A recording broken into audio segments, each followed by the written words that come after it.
Hi, this is Brian McMullen with Keep It Simple podcast. I'm here today with Jake Wharton of 10 String Tavern. He's got a plethora of things to talk about, a plethora of things that he's amazing at, and not to mention he's my producer for a lot of my content. So thank you, Jake, for that.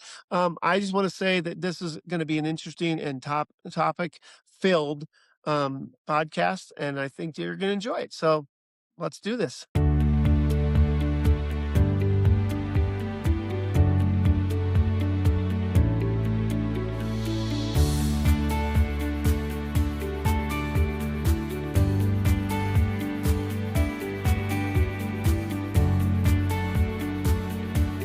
Thank you for joining me today, Jake. I really appreciate it. So for those of you who don't know, Jake has many talents. One of which is he's my producer for my podcast and some of my content. So I thank you, Jake. I really appreciate all the work you do. Happy to do it. There we go. But I'm not here to talk about that today, are we? We're Right. gonna we're yeah, we're not here about that. We're gonna talk about what you've been doing in your life. I'm always looking to interview people who have done something a little bit unique, a little different, a little Yeah. outside the box, right? It doesn't have to be that you created and changed the world, but you got to be doing something that following a passion, Yeah. or just doing something different than everybody else has seen, so everybody can see that there's not just one or two or three paths, Right. there's a gamut. So, and we do live in America, which allows you to do all those things if you do it right. Yeah. So there we Yeah. go. So tell me a little bit about, let's go back, I guess, in time, and So let's talk about, I what. found out my history pretty recently when I was talking to Taylor, which kind of sparked this whole episode.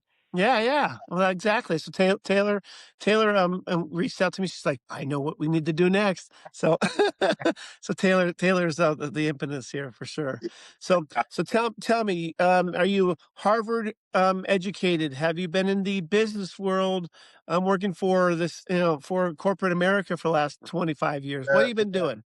So I was actually a professional guitar player for almost 15 years. And I'm talking, I've traveled the country. I played with all kinds of different like country artists, bit of celebrities that I can share some stories. We talked about before we started filming that I can keep it PG for the show, or I can go all R-rated. We'll keep it for this one. I don't mind a real talk, and Yeah, I always tell my kids when they were little, I used to say, "Hey, there's a time and place for everything."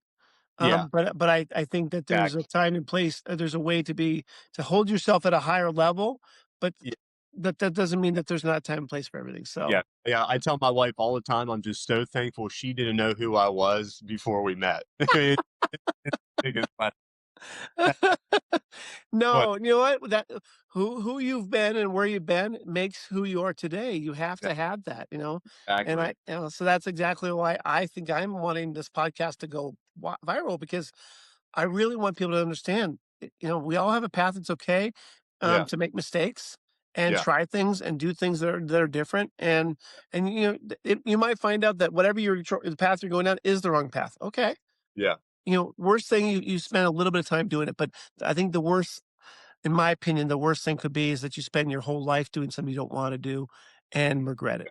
You have So, to, you have to take that jump. absolutely, Yeah. absolutely. So tell me, where did you start in the musical career? So I started playing guitar when I was 7.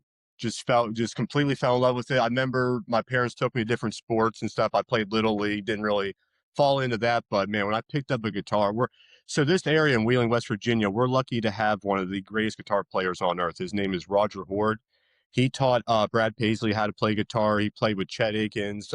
He was on the Carson show, played with that band, and I got to see him all the time down in town. So it just stuck with me. That's all I wanted to do. And it's funny because like when you tell people growing up like you want to play guitar professionally, that's that they'll tell you, every guidance counselor will be like, that is not the path. So what I did, and it's a really good path for a lot of people, is I went into audio engineering, learning how the speakers work in concerts, how to make these sound systems, how they work, how to set up a concert so you're not blowing people's eardrums out, how audio Yeah. waves. And I was about 2.5 years into schooling when I was going to school, didn't know if this was really what I wanted to do, and I was working at a drive-in gas station. It was they would just drive through this manufactured silo, order cigarettes. I knew everybody in town by what they smoked. They would just hold up the number two, and no, yeah, nothing Well, really going. I mean, I had to say it's kind of a stereotypical West Virginia town, right? It's exactly, yes, I yes, love and it. I love it.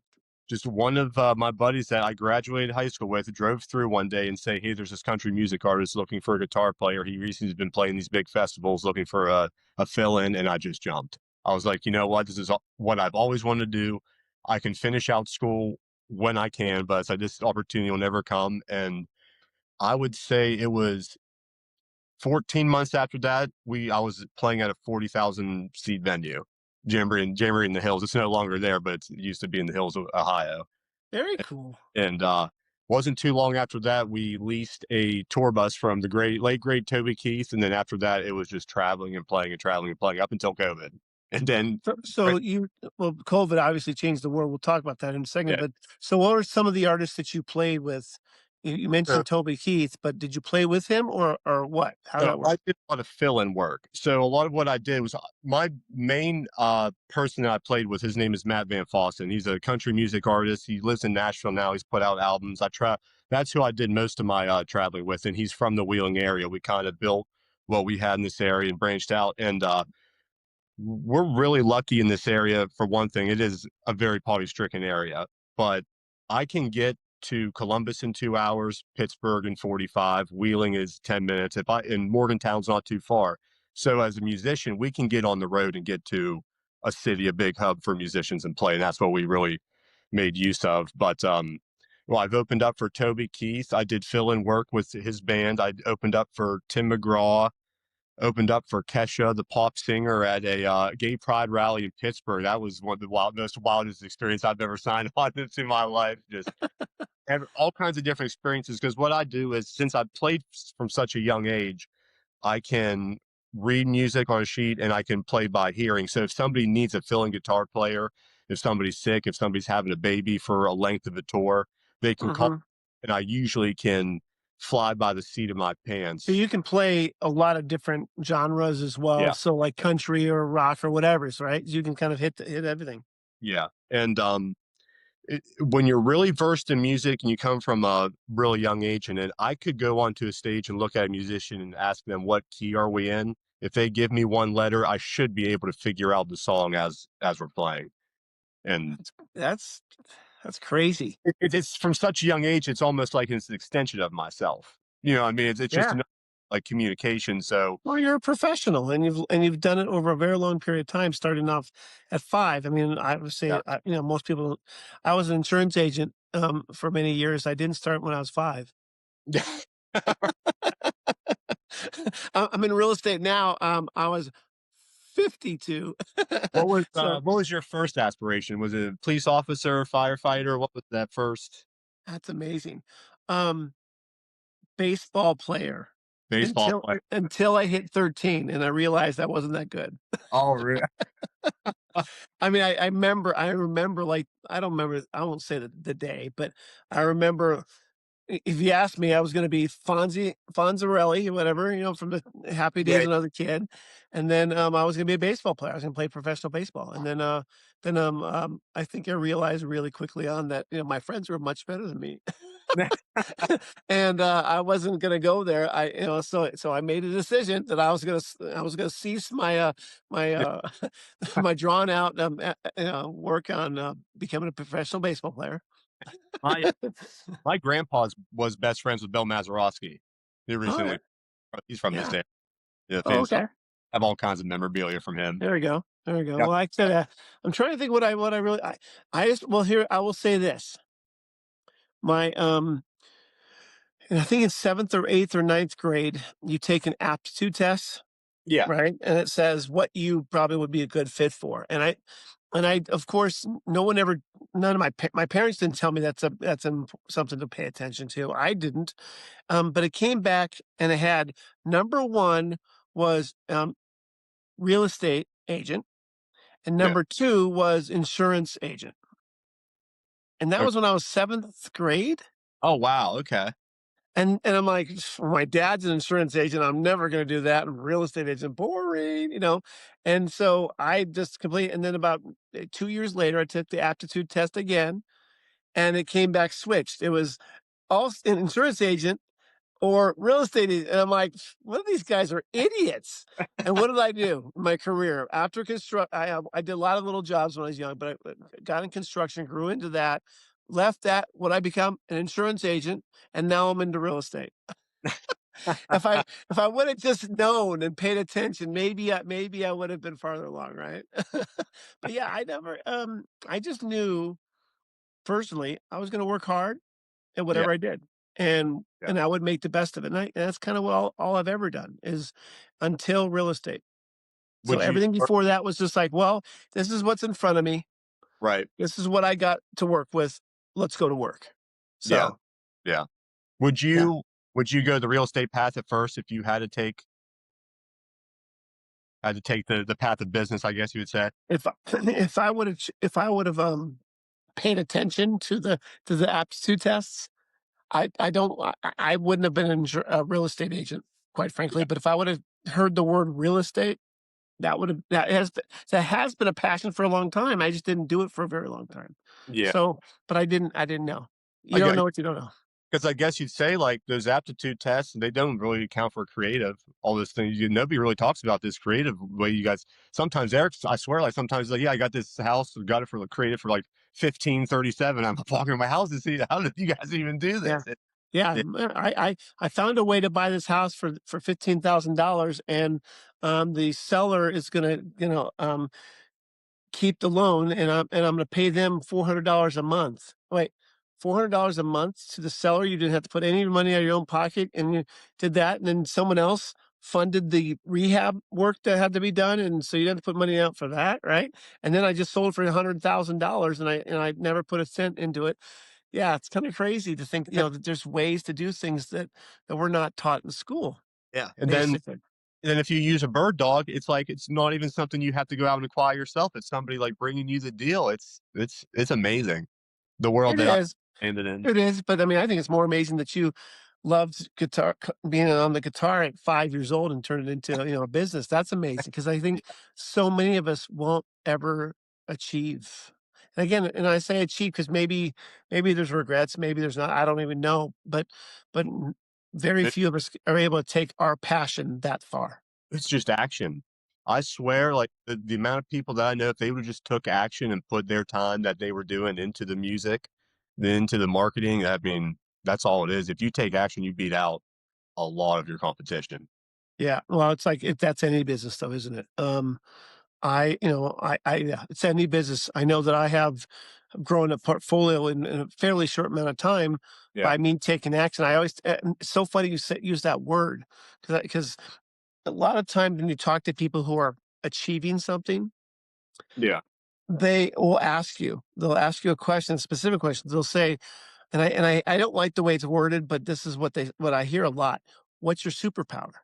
And I'm like, I'm not Superman here. What are you talking about, superpower? But what's your superpower? What is the thing that God gave you that can make you go forward faster? And I always tell people I don't got but two superpowers. But I've realized those are my superpowers, right? yeah, For me, it's I build relationships. yeah, People see that I'm straight with them. I tell them I'm maybe too blunt sometimes with some people, but I tell them who I am, what I'm doing, and they learn to build a relationship with me and trust me. I yeah, guess that's a superpower of mine. yeah, And the only other one I have is I don't like to sit around. I want to take action. yeah, So taking action is a huge superpower. There's so many people I know in every walk, every business I've ever been in. mhm, They all they all are smarter than me. I mean, probably better looking than me, all taller, all those things, yeah, but they are afraid to take action. And yeah, that's a big one. So like when you said that, you became in this business of music being a musician yeah, because you took action. And a lot of people will sit on the sideline and go, gosh, I wish I could. yeah. Yeah, Yeah.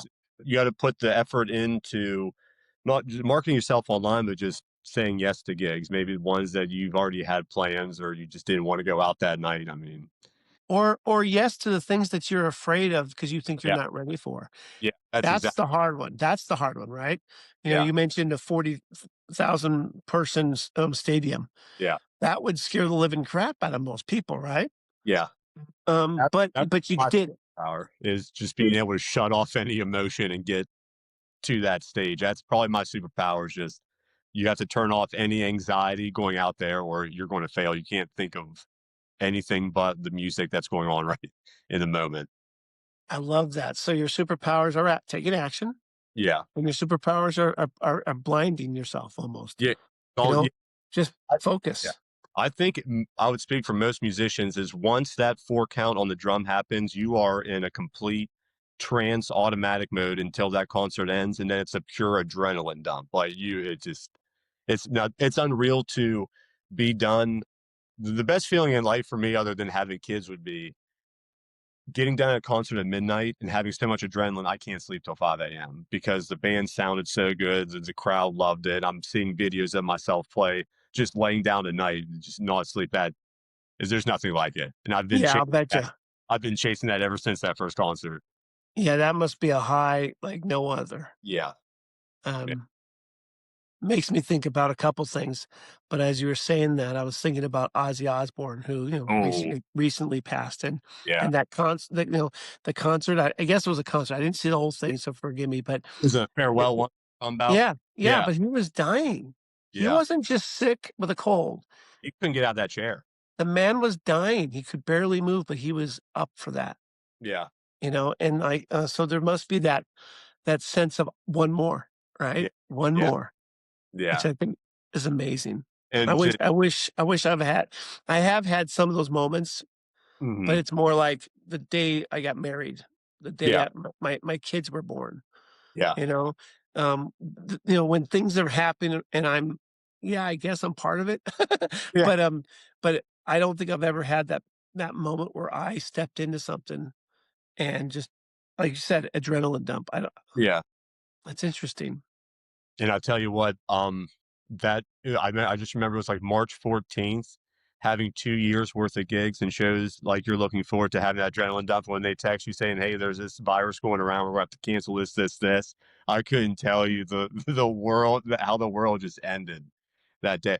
There was one day when, I think the news broke of COVID where I lost, I think, 2 years worth of contracted residencies and gigs all in one day, all in one afternoon and evening, everything just canceling.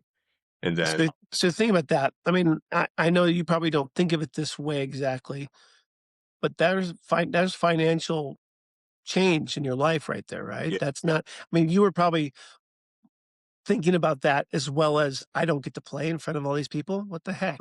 Right? right, So you're probably thinking both, but yeah. I mean, what did that mean financially to Well, you? I was also so when I was playing, I was always, for a typical tour, I mean, you're typically active unless you're like Yeah. top food chain, you're going maybe at the most Thursday through Sunday. So during the week, I would always work production. I was always in the gig industry. So I would work at the local theater. If they have a Broadway play, I would be on the audio team, getting everything working right in the sound. If there was a big band coming to the arena in town, I would be one of the stage hands involved in working the sound. So even that too was I always had a pay. So yeah, your side gigs went down, playing music in front of people make everything dropped. Yeah. Yeah. So luckily, just a saving grace is my brother is a farmer, and during COVID, you can't shut down dairy farms. So I was baling hay for for pretty much that whole entire time. Wow. Yeah. Wow. Think about that, how many people who don't have a brother who's doing that? Yeah. Yeah. At the time that happened to me, so I actually, I can get really mad about COVID. Mhm. I think that there's a lot of reasons to be mad. You can be mad at a lot of people too. You can Yeah. blame it on whatever else. I mean, you can say that it's all a lie. You can say it's all the truth. I'm not going to get into all that, but I Right. will say, for me, COVID was the moment that made me change. So, at the time, um, I was not happy in my career. I was making good money. Had success, but I wasn't happy. Mhm. And COVID hit, and all of a sudden, all my employees wanted to be at home, and I couldn't at first, the first couple of days, I was like, "No, we're not going home. Right, What are you right. talking about?" I did, call it old man syndrome, whatever. I'm like, "Nah, it's nothing," Yeah, yeah. but within a month or so or whatever, weeks or so, we're taking our computers home, and we're gonna Yeah, work from home. And it made me mad, not because I was taking care of my people, I had no problem with that, but it made me mad that this was forced upon me. And again, at the time, I couldn't argue one way or the other whether it was the right thing or not. I wasn't doing that, but it was just like right. I was kinda angry. It's like, "Hey, my business is really running really well. Everything's clicking. I've got things dialed in, and all of a Yeah, sudden we had to change." And I thought, "Well, this could be good. You know what? I get to spend some time at home. My kids are gonna spend some time," and I did. I took advantage for the first month or 2. My whole yeah, family stayed in the house. We played board games. We did the things. yeah. But within real quick time, I realized, "Wait, this can't be sustainable, and my staff are not producing like they were." Oh, really? Understandable. Yeah, Wasn't their fault, I'm not blaming them, but they couldn't produce, and quite frankly, I was on a schedule. I was trying to get some things right, done, you right. know, and, uh, and then my wife was sick. She got sick at the time, and I remember thinking to myself, "Wait, I've got a company I'm not happy with the way they're making decisions. Um, I have the government." At that point, I wasn't calling it the government, but I have these outside sources Right. pushing me into doing business a different way and Mhm. thinking in fear. My wife was not well, and I was thinking to myself, "That's it. I'm done living in fear." I've been living in fear of the companies I worked with. I've been Yeah, living in fear, and for me, it was like I was done. Fear is not gonna be what I live under, and I like, that switched, and that's when I started buying real estate, and that's when I started thinking about the next step, and that's when I stopped, kind of being living in fear. I started taking action. So I yeah, think for me personally, COVID became a rallying call, yeah, you know? yeah. But I still had a business that was bringing income. Right. It was slowing down. It wasn't as good as it could have been, but it was an insurance business, and it's a little bit on residuals. So when people buy from you, you get a small amount, but when they Right. stay with you, that you get a small. So I wasn't the buying part was stopping, but the residual side was staying. So for Yeah. me, I still had income, and I Mhm. felt very fortunate about that. But like you said, you just went from income, income, income, one of these 3 different projects or whatever it was, and all of a sudden, nothing, and you became a Yeah. farm. It was all performance based. I always do the performance side. I'm not writing songs. I'm not writing lyrics. I'm not copywriting songs. That's all the artists I'm working with. So there's no like residual copyright from album sales and people that I worked with. I'm being Yeah. hired for the performance itself. So yeah, it was a complete shift. There was some musicians that were trying the online streaming shows. It was not the same. And it just, you, I mean, you can't, you're not, the thing about having concerts is you're bringing business for the business owners because you're Yeah. bringing, yeah, people, are consuming. And when you don't have that, I mean, you see how much people are like directly donating to you. And I was like, I don't Ugh, hurt my brand by just going online for a couple people every night and just, but then yeah, just I'm, I mean, talking, so I had about a decade, 12 years of playing live. So I decided I have a lot of stories so I could just talk about in front of a microphone from my house. And that's kind of what started everything. It's kind of how it started for me and you getting into it. Like the way we yeah, are. I mean, everything worked out. I love that, I love During that. during COVID, I had my first daughter. So I mean, if everything lifted a couple months after that, I mean, wouldn't have been interested in traveling and doing the things I would have I was doing before now. And then playing locally in this Wheeling area, you can't cut it. Yeah, There's there's not enough. it's a Yeah. C market. It's a C market. So I mean, everybody knows each other. If I wanted to fill out my schedule in Wheeling, why does somebody need to see me on this Friday when they can see me Saturday 2 miles down the road? It doesn't work out. And Yeah, yeah, yeah, yeah, you're following if you have such a following, they're yeah, not made any pressure to see you tonight, yeah. yeah, exactly. Where, I'll, like, if you're a big name, obviously, you're in town for 2 days, that's it. Yeah. Yeah. come see So me or not. Yeah. yeah. So what I do now, especially locally, is like I might have a show every maybe once every 4 or 6 months, but I'll clip in a video that I found on my phone this past like night before Thanksgiving. I had Yeah. 700 people at the bar, and I'm playing "Country Roads, Take Me Home," and I have everybody just singing right back to me, and that's what I I'm love that. once I every love that. once a half a year, like biannually, get my adrenaline dump, and then just hang out at home with the kids and do this. That's my goals now.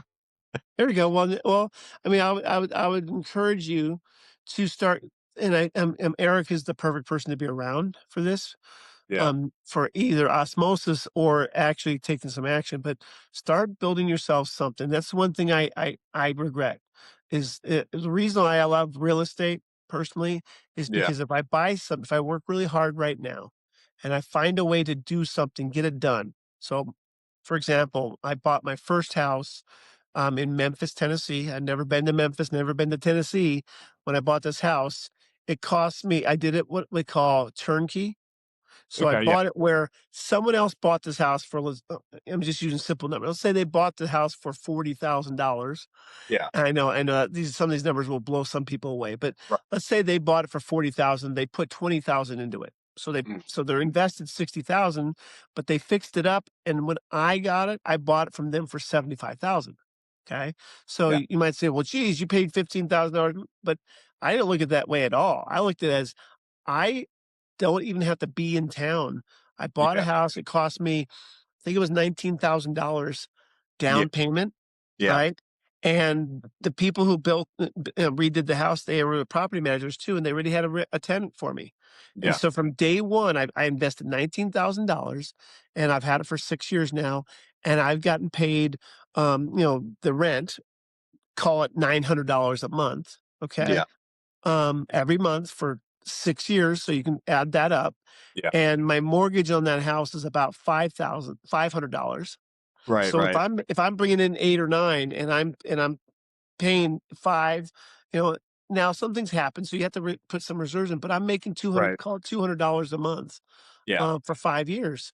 Well, Hmm. guess what? Those $200 a month for 5 years start to add up, and in another year or so, let's say, I will have gotten my $19,000 back.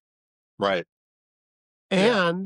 And the debt that I started off with, that's, $60,000 worth of debt at the time, Right. is now down to 50,000. Yeah. And That's so right, and then, of course, the value of the home it's worth more than 75, it's worth like 110 right now. So these are small numbers to some people in some places, but quite frankly, I did one thing. I took some action, yeah. which you said. I invested some money, and now I have an asset that's worth more than it was. The debt is less than it was, and I've been getting paid on it every month. And I've had a couple little snafus, but it hasn't come out of my pocket other than that first Right. thing. And And you're so not. now, and what I want to say about that is it's not active. Yeah. I don't have to go to work and play guitar tonight to Hmm. get that Yeah. $200. Yeah. That was one of the biggest like revelations. Like when I started working with Eric, is I always thought that people in real estate investing that are doing flips is like you'll have one property and you're doing all the work yourself. You're practically living in this place and fixing things as Fixing toilets, yeah. and then I got in with Eric. It's a Rich Investments Group, and I saw like how he has his partner companies, his construction companies that go out, his maintenance crews, to where it's all managerial for him. He's getting this deal flow. He's being active in the deal, but everything else is being handled in his different departments. So my little brother's in his positions department. So I get to see this funnel, this tunnel of deals from how you guys like acquire these houses and how Right, like get the private money lending for it and how right. it's mind blowing to And see. and quite frankly, you can do that. You don't have to do what he's doing. So I'm a good example. And I'm going to be very blunt about this. Maybe Eric. I mean, I shouldn't say this out loud. Maybe Eric will go, "What?" But I have skills. I take action, and I build relationships. Yeah. Now, my funding business is a skill, I guess, but I'm able to fund projects. That's what I do. So Eric calls me and says, "Hey, Brian, I got this project. I'm buying it for 50,000. I'm going to put another 25,000 into it. It's going to be worth 130, you Yeah. know, I'm going to refinance and get all my money plus a little bit extra, and I'll pay you back, plus your, the returns. And Yeah. so my skill is not finding the acquisitions. Right. I Right. don't find the property. I don't know construction. I know how to do some of that, but I'm not boots in the ground, swinging a hammer. Yeah. I don't want to manage it. So Yeah. what do? I find a partner like Eric. Hmm. I build a relationship with him. I do the things that I'm good at for him. And ultimately, I partner with him. And now we own doors together because I'm Yeah. able to bring something to him that he doesn't do. And he's bringing something that I don't do. Right. Yeah. And so I think that there's a way. And I've been out to your way a couple times, but I don't never swung a hammer to make those houses a little bit nicer. Yeah. I don't collect the rent, Hmm. quite frankly. Right. Yeah. That's my partner's job, and Right. he's got systems for that. So Yeah. that's what I would say to you is you don't have to be an investor. You don't have to be, I think old school is like you just said, I'm going to Right. buy the house. I'm going to put all the money down. Then I'm going to go fix it with my hammer. And then once it's fixed, then I have to go find a tenant. Then I have to manage it. And the toilet Yeah. breaks down. No, you don't have to do all that stuff. Right. Right. And so I think that would be what I'd say to you is you have to start thinking about when you're how I'm not gonna guess your age, Sure. but you're younger than me, okay? Yeah. So You you have can go. to start you have Yeah. to start thinking about this right here, Take a right? guess. My guess, Yeah. 30. 35. Okay, there we go, there we Hey, go. So yeah. what my I- thing is though, if I would've started I didn't buy my first real estate property until I was 52, Yeah. okay? If I would've started at 42 or Yeah. 35, right? If I would have bought my first property, I don't have to be into it as much as I am today. You don't have to do that. Just Right. figure out a way to buy one house, get it rented. You know the people, you have the partnerships, Oh, yeah. Yeah. right? You have the funding partner, you have the building partner, you have Yeah. all the partnerships already. You've really done that work. Buy one. You don't have to buy them like Eric does or I do. You can buy one this year. Yeah. Okay, that's working out pretty well. I'm gonna save money for you next year. I'm gonna buy another one next year. You're 35. By the time you're 45, you own 10. Yeah. And you're not even trying. Yeah. And from what I've recently learned from working with you guys is how nice our market is for doing this. I never really known that from until I stepped in the real estate world, how like sought after like some of these properties can be. It just depends on who you are and what you're trying to do, I think, right? Oh, If yeah. you're trying to build a luxury five-star resort, maybe your Okay. valley Okay. isn't the place for it, right? Right. But if you're just trying to build a portfolio and you don't have I lived in California. Uh, So to me, I couldn't afford to buy rental properties. That was my excuse okay. for many, many, many years. Yeah. Right? But I realized one day, COVID, my wife being sick, not being happy at work, whatever you want to call that. Right. And I'm like, there's got to be a way. And I figured out that buying in Tennessee, in Memphis, Tennessee, I could buy something and I had money that I could put down and I could actually buy a house within months. And I Yeah. did. Right. And so you can do it. You just have to think about how you would do it. Right. Um, and if you have the income coming in now and the W-2 might, whatever, I don't know if you're self-employed, Yeah. Yeah. but if you have that income coming, don't stop that. Just Right. go out and do one thing that's passive. And then, and you think about that for a second. If I bought that house, that first house, I like to use my first house because it's been so clean and so easy for me.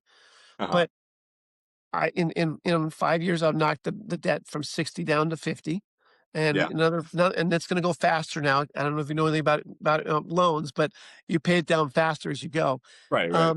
In another 5 years, I'll probably have this thing paid off, and the rents are 900, a little 950 right now in that property. 950, and if I don't have any debt, I have to pay taxes, insurance. I would be literally cash flowing 600, $700 a month. So think Yeah. about that. If I'm 5 years from now, I'm in my mid-60s, and I'm not working hard, and I'm getting $600 a month coming in versus the two that Yeah. I'm getting now, right? Um, that's cool. And if I can do that 10 times, you could do this 10 times.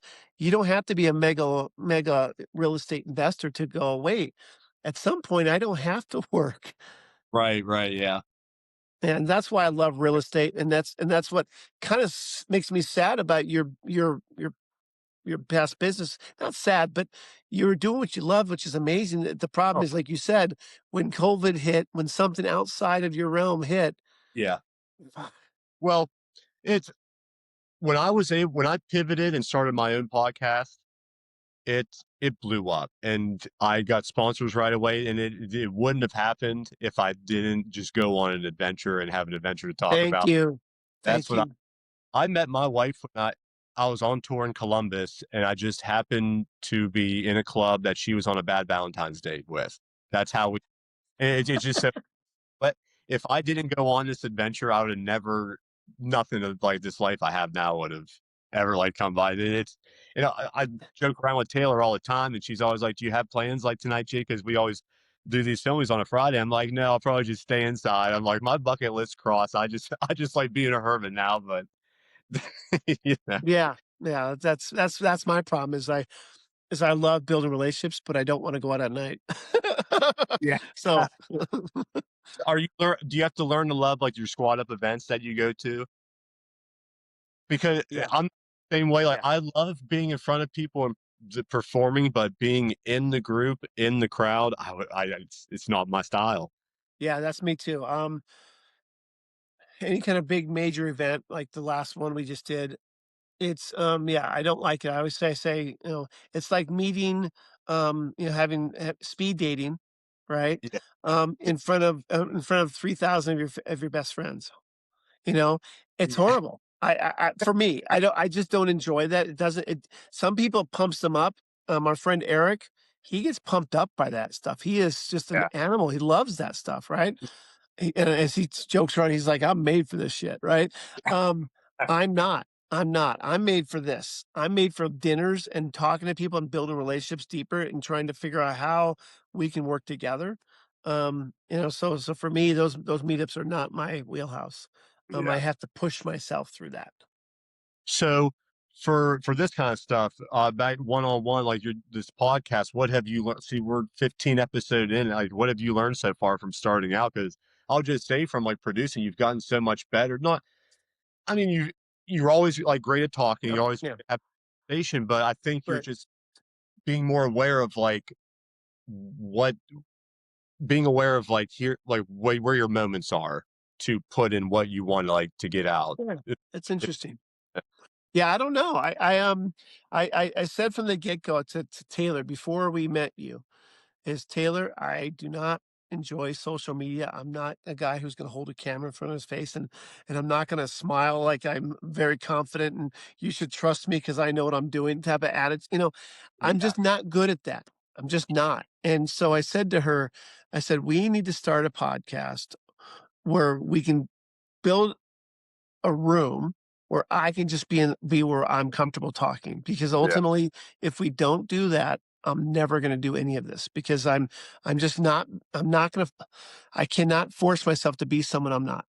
yeah, And so that was my thing, and I routinely have said it out loud, probably to you many times. I don't care if this is perfect. I don't care if it looks great. I don't care if the lighting's great. I yeah, don't care. What I do care about is that I'm taking action, getting in front of a camera with someone and meeting them and getting to know them, and I'll get better as the time goes, and I kinda wanted that. I still yeah, want that. I want people to go, "Wow, look at this first video of Brian, what an idiot." And yeah, then, "Look, oh, look where he is today," and, "Oh," yeah, and, I want them to see him the path because ultimately that's the, I think that's part of my genuineness is I show people everything. yeah. I So, mean, it's organic, and I've produced in studio podcasts where the hosts have cue cards and everything down to every 5 minutes. Just the bulletins of what they're going to say. And you can tell when you're watching. I told them, I said, you can tell when you're watching this video when you guys are looking at your cue card, looking at each other, just making sure everything's on the right timing. Ev- It's very transparent what you're doing. You have yeah, to yeah, be, you gotta ask, Taylor how I do when I have to read a cue card. oh, it's terrible. I'm the same. I have to read It's, a script for it's third. it's the worst. It's the worst because Yeah. I wanna say things perfectly. If it's written down, then I wrote it down this way for a reason. It should be read this way.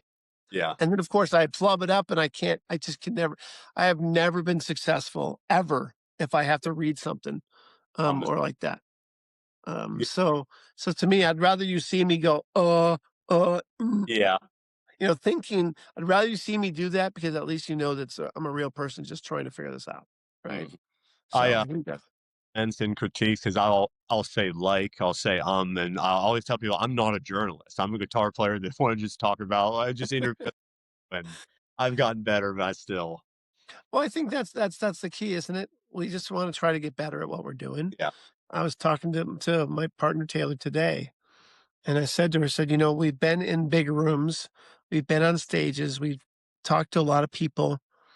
I said, but I don't really enjoy that as much. What I really want to build in my business is people trusting me. I want to build so that when I talk, I want to be the expert in the room. Don't get me wrong, but I Uh, don't want it to feel like that. I want it to feel like I believe him. He does this. This is what he does. He's good at it. Let's mhm. go and do something together.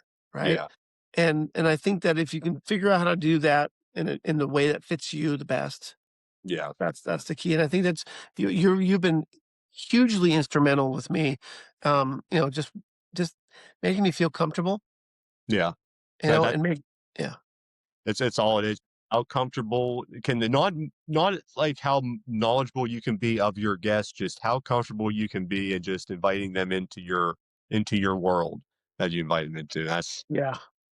so So so Jake Wharton, how do we who how could we get someone to come follow you, see what you do, maybe do some business with you, maybe just learn from you? if you the easiest way to find me, to get a hold of me, to find out who I am is 10 String Tavern. It's TST for short. I'm on every single platform. I have a link I'll put in the description, but it's Please. ln.bio/TSTOV. And that just it's a directory that takes you to which I'm on every platform, Spotify. Okay. So let me ask you another question because this is important. So when people ask me, well, what can I do with you, business wise? I have well, you can do this, you can do that. I had all these things. What could people do with you? Well, how could you share your talent with someone else to help them? We have a music studio being built at RIG Studios. It's a studio that Eric Richards and I created. We're currently building a music studio in the basement, so soon I will be putting out a lot of content as far as music wise from myself and a lot of Awesome. local artists. So, if you follow along with the podcast, you'll see news of it. But what we're doing is, I don't know if you ever, do you know Hall and Oates? Well, Daryl Hall had a show where he would invite musicians into his house and they would perform like a 5-song concert with videos called Live at Daryl's House. I think I've seen that. Yeah. We're going to recreate this, but this new cool thing that people are doing is instead of downloading music to your phone on Spotify, which just takes 95% of all the royalties for artists, we're creating these EFC tags. They're little NFT tags that are like keychains. You hold up to your phone and the concert pops up on your phone with the edited audio and video. So what we're going to be doing is hosting this studio to artists of our area. They're going to be creating their own little concert, and then we're going to have just so like my big goal is to get Wheeling out of being a C market. We struggle all the time for bringing entertainment in. We're always trying to get artists that are in tour to convince them to come to Wheeling after they're in Pittsburgh. It never works out. So my goal from starting the podcast and being kind of back in the Wheeling area is just let's build up this area's just we're 5 years behind everybody by the rest of the world on everything, all the trends, everything socially. And we need to just bring it up. Well, I'll tell you right now, that's kind of my goal in that area, and that's Yeah. what Eric's goal is. So if someone wants to learn about that area, I would love to talk to them about it. I've been investing there for a while now, and quite frankly, the investing I'm doing, the investing that we're all doing right in that area, you include in this, is going to make that happen. It's like I said, you're right. I feel like this area is a little bit behind the times, but that's the best place to be investing, isn't it?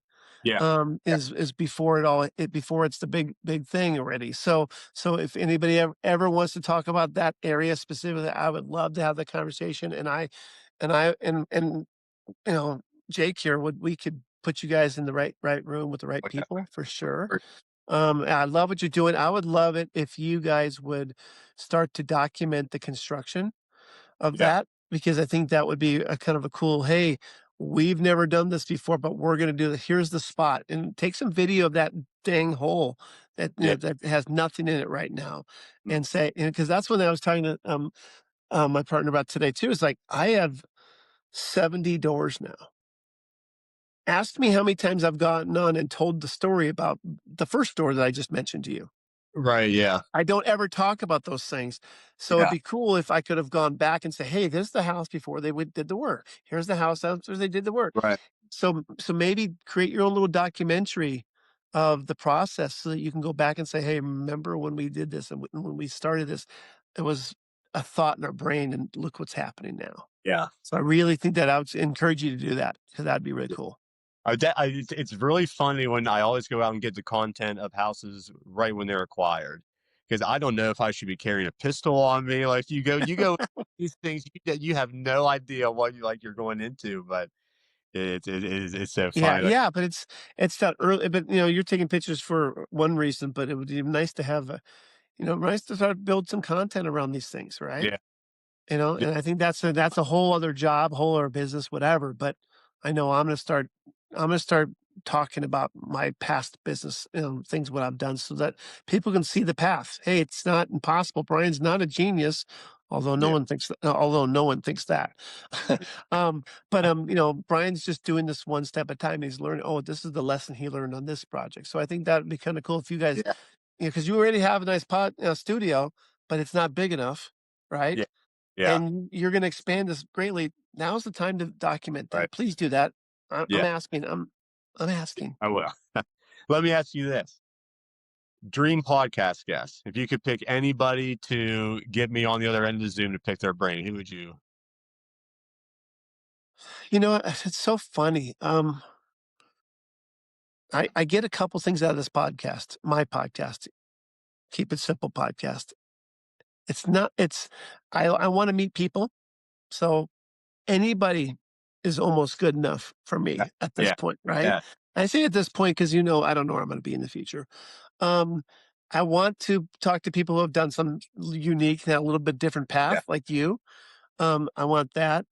I want ultimately to make bigger, deeper connections. So let's say I talk to you and we talk and then we never talk again. Well, it still was a good podcast, but is that deep enough for me? I want deep relationships. I want relationships where Jake can call and go, I haven't talked to Brian for 6 months, but I believe him. I trust him. I know him. I would do business with him. Right. And so that's what I think I want long term. yes. So who would that be? That would, I guess, and this is what my partner and I always talk about. Taylor's like, Brian, who's your dream client? Uh-huh. And I'm like, well, my dream client? That's weird. I never thought about it because I don't think of it that way. I think of it relationship wise. But my dream client would be someone who has a business, a business that they're running. They're really busy. They're really good. They're a dentist. They're a lawyer, a doctor, a veterinarian. I don't know. They've Yeah. got a business. Well, I should say an insurance agent. Yeah. Okay, I say that as a joke because that's where I'm the most comfortable because I've been there. I've lived in their shoes. I know exactly what their business looks like and why it's good and bad. And so a lot of my clients are already insurance people. So I got to put that out there. Yeah. But I want people who are busy. They want to invest in things. They want to do different things, and they're willing to talk. Yeah. That's it. They got and maybe, of course, they have some funds to maybe take some action, right? Because it does take money to do that. When you're working your business, you don't have time to do all the work that I'm doing. That's okay. I will do the work with you. I'll teach you how to do it. You just bring the asset you got, and we'll Yeah. figure out a way to make that asset grow. And Yeah. I think that's my perfect client is, the person I'd like to be talking to every time, someone who I can do future business with. Not today. I'm not trying to sell anybody. I don't really care. I don't think that way. But man, wouldn't it be great if I talked to you, I sparked an idea today, Yeah. and then 3 months from now, or 3 weeks from now, or 3 years from now, whenever you're ready, you Exactly. call me back and say, Brian, remember we talked about that, and I've been thinking about that. I really want to take some action on that. Yeah. Cha-ching. And I Right. say cha-ching not because there's money involved, because I'm Correct. helping you in a Yeah. deeper way. Mhm. And of course, yeah, sure, I'm gonna I make love money when I'm doing the right things. but we all are. Yeah. Yeah, there's nothing wrong with that. I tell people that all the time. There's nothing wrong with me making money. Matter of fact, everybody you know wants to make money. Yeah. So for you to poo-poo me making money doing something I'm really good at is kind of silly because you're probably good at something and you're making money at it. Dude, that You know, one thing so I had to learn early on with playing music. I would like from when starting out such a young age, I'm like, why is the booking agent getting 10%? Why is he getting this? And then somebody understands like, well, what shows are you bringing us? Like what, and then, okay. yeah, you have to hold space for everybody to do Right. what they do. Right. Yeah. So yeah, I'd say if I had my perfect client, it'd be someone who I could over time build the trust that I can build a relationship up enough that we can do business together Oh, and yeah. do barbecues together, you know? Yeah. Cause I mean, there have been podcast guests where I had like, you can tell they have their own script in their head. They're going to say whatever they want to say to get out. They'll say bye to you. And it feels the same way. I feel like we had a great conversation. You got what you wanted out, but I feel like I can't call you in a couple weeks to do anything because we didn't really have that organic.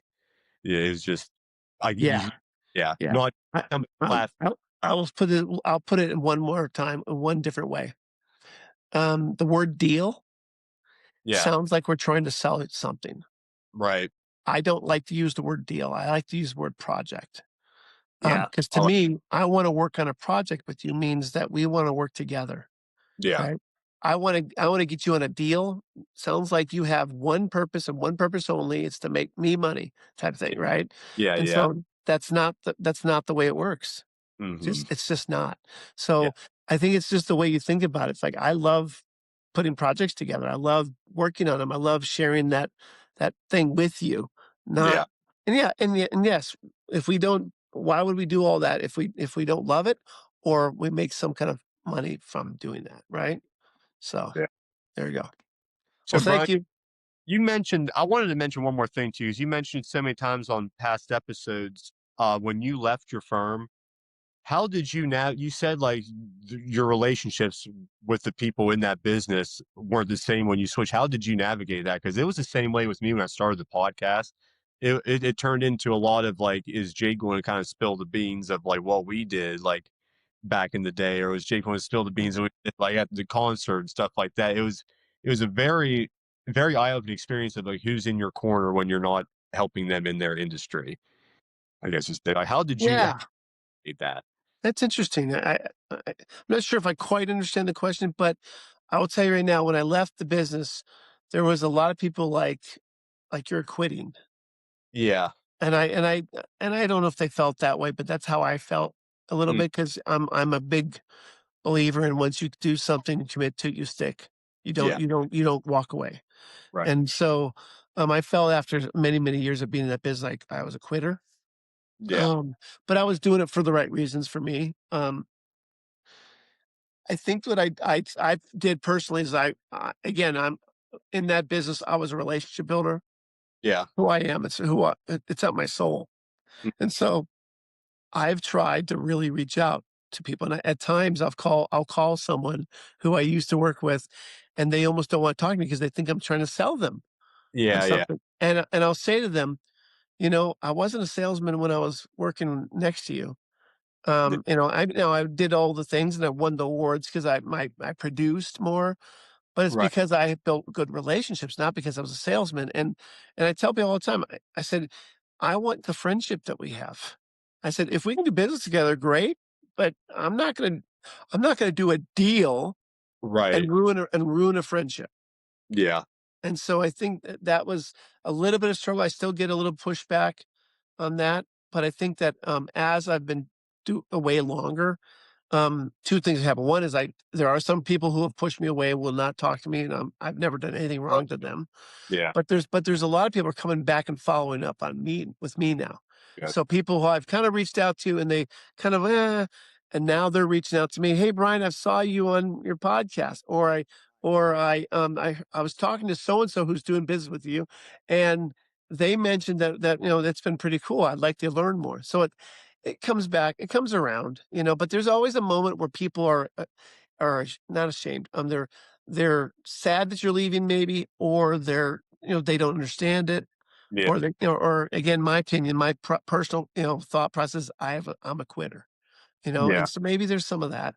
Or they Um, think they're the best path for you, and, they think that, this might not be a good judgment call for what they, think that yeah, but should. everybody thinks that until you can show them success, and then they all think, well, that you're a genius, right? Yeah. Yeah. We've all heard it. I'm going to invest in Tesla. That's a waste of money. Oh, there you're a genius, right? Or Yeah. whatever the thing is. So, but yeah, no, yeah, relationships change when you change. Right. Yeah, and you have to be okay with that, and be prepared to build new relationships, I think. So, but yeah, I hear what you're saying. I'm not sure if that's answering your question.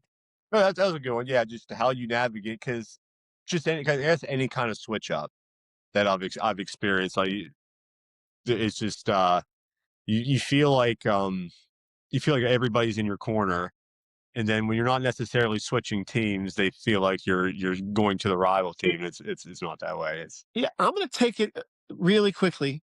Yeah. I didn't get my wife pregnant when we were 12 years old or like that, but Uh-huh. my wife and I got married at 23. Okay. In my area, that's really young. Okay. Yeah. Most of my friends were 26, 27 when they got married. That's old for our area, because we're a lot of people are hitting the mines as soon as they're out of college. You need to have that. Oh, there we go. There we go. Well, I mean, for me, my wife and I got married way before everybody else. And it Yeah. didn't really affect things too much because we were single. We were married, but we could still go out or do something. Yeah. But when you get married early, you have kids sooner too. So when we had our first child, we were 25, maybe Okay. close to 26. Well, guess what? All those friends of ours were either not married or about to get married, but they didn't have kids, and they were going out traveling. They were going on vacation there, and we weren't going to dinners, and we weren't going to Right. nightclubs, and we weren't doing all the things. And there Yeah. was a moment where I felt, and my wife's best friends. I mean, they were literally like there's two girls that they were so tight, and all Uh, of a sudden she was not part of their group. yeah. And I think that there's a time, in your life when those things happen, whether it's children or business changes, or making decisions where you're gonna try something new and people don't understand it, whatever that is. And yeah, it's awkward. I mean, there's for sure. I remember years like, why the hell are not our friends and they never call us. And of Yeah. course, because if they did call us, we'd probably say, "No, we got the baby." Right. Oh, yeah. Yeah. You know? Yeah. So I'm not blaming anybody, but it's just the nature of the beast, you know? Yeah. I just moved I lived in California my whole life until 2 years ago. I moved out to Arizona, and we've moved twice since because we didn't like the first place we landed, and Uh-huh. now we've landed a place that's much better for us, and we like it, Yeah. but it's still not home. Okay. It's Yeah. San Diego is where I want my heart is, Uh-huh. but there's reasons why we're not there, Mm. and it's hard. A lot of my friends are like, "Why would you ever leave this place?" Right? And so, it is what it is. It's just part of the game. I couldn't imagine, I hate bringing it all up all the time, but I couldn't imagine the lockdown on the West Coast, because, like, in this area, I mean, we had rules, we had the shutdowns, but the most authority we have out here is the one local sheriff. You know what I mean? So it was Yeah, kind of aware what was going on, but yeah, these are yeah. hillbillies, and we're not following the rules. I just These rednecks out here, they're not following the yeah, rules. that I yeah, love that, and quite frankly, that is part of the reason. I mean, there's lots of reasons. I will not name one or right, two. There's multiple reasons why I decided it was time for me to make a change on that. yeah, But yeah, I mean, we were definitely in the worst place. mhm. I don't know about the world, but the worst place in the United States to be, with the draconian rules that were being put in place, and the nonsensical rules. Just for optics, for the. Just yeah, exactly. And again, if my wife had cancer at the time. Mhm. Um, Her getting sick with that too could have Yeah, been, we didn't know, could have been devastating. So there's reasons for it, right? yeah, But it was, you can't go to church. You yeah, can't go to church outside. But heck, we're going to have a burning of a building over here, and we're going to call it racism, and it's okay. I mean, yeah, that kind of stuff was going on, and it just felt very, very produced. yeah. Yeah, very produced. Yeah. So, yeah. Anyways, And that's the one thing I told my wife is getting into content creation, getting into production and making videos. I get a pretty good sniffer on when something is staged or AI or fake. And I swear that is 85% of all that we see anymore. So it's just like you have to trust your gut on things that you see and follow the right things. yeah. Yeah. And that's why I think personally, I hope that as we change into this, AI and all this stuff that's being driven forward, I hope that there's I won't say a backlash because I don't want it to be a backlash, but I hope that there's a sense of, who I need to do business with? I need to do business with the person I believe in. I know, I like, I trust, Yeah. and I hope that there's this backlash of common sense Yeah. around that. So there you Yeah. go. Cool. Absolutely. I got to do a promo for you, right? Yeah.